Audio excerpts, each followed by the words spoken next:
back to you because you called me earlier. I wanted to come through. What's up? How are you doing? How's your day been? Okay. And how's mom? That's good. Well, I wanted to know how you're doing in college. I hear it's your first semester and you're nearing the end of it. Okay. Yeah, I can help you with that. Well, the first thing you need to do is to figure out why you're going to college in the first place. What's your reason behind that? Think about that in depth. Uh, I could share with you how I found out many years ago what my purpose was in going to college, which was to learn as much as I could uh, and be the best person I could in the career uh, field that I chose after I graduated high school. I can tell you that I came to understand this purpose in one of the best courses I ever took at Valencia, where I was forced to think seriously about my purpose in life and how much I really enjoy doing things I dislike. Let me get my notes real quick so I can kind of tell you some more stuff in detail without not having everything there. Let's see here. Just be a moment.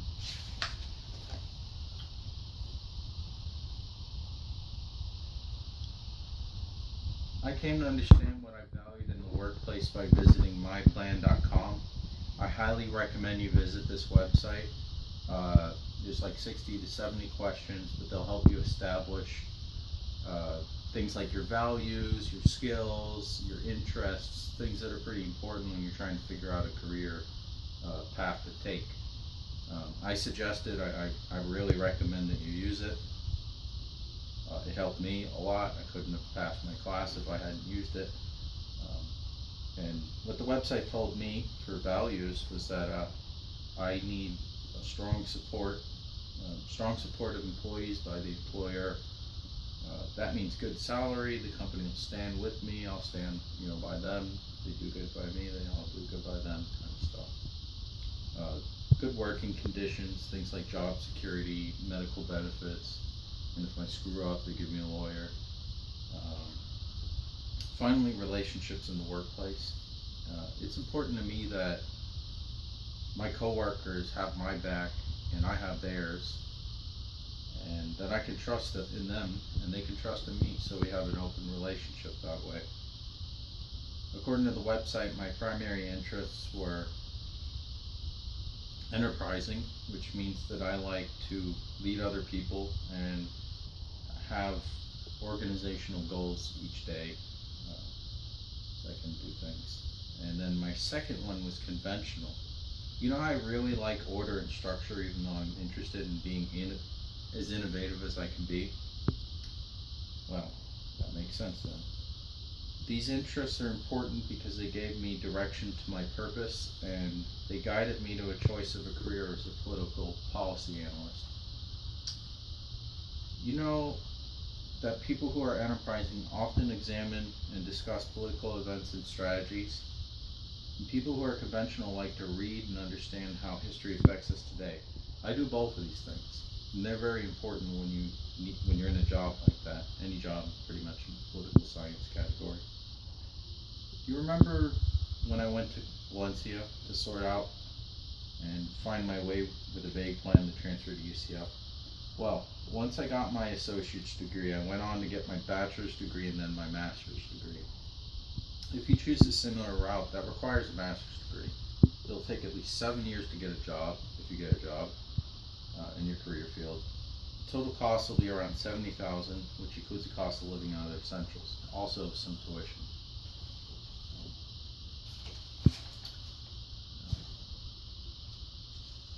If you examine my educational and volunteer experiences, you'll see a path I took to a career as a political policy analyst. If you look into the future, you may discover a similar pathway. Obviously, I took courses at Valencia and UCF in history, government, and economics, other classes related to politics, and then your general courses, of course.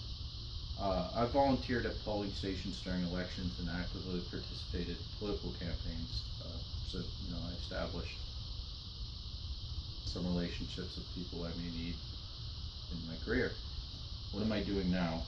Well, I'm basically examining policy for the Florida state government, such areas as immigration and tax reform. If you were to go into this field, you would need to have knowledge of modern politics, a basic understanding of macro and microeconomics. You'd also have to have a very basic understanding of computer processing and programs, things like Word or Excel and things like that, very easy things. Finally, you'll need to have adequate social skills to navigate the workplace. Um, you know, it's not really that kind of field where you're talking to people every day and, having social activities with them, but it is still a field like all fields where you have to at least talk to people for briefings and things like that. Well, it's just important you make your own choices in accordance with your values in the workplace and whatever your interests are. There's two important facts I learned about my career as I was doing my own initial exploring. The first one is most people who are political policy analysts live and work in Washington, D.C. for the federal government.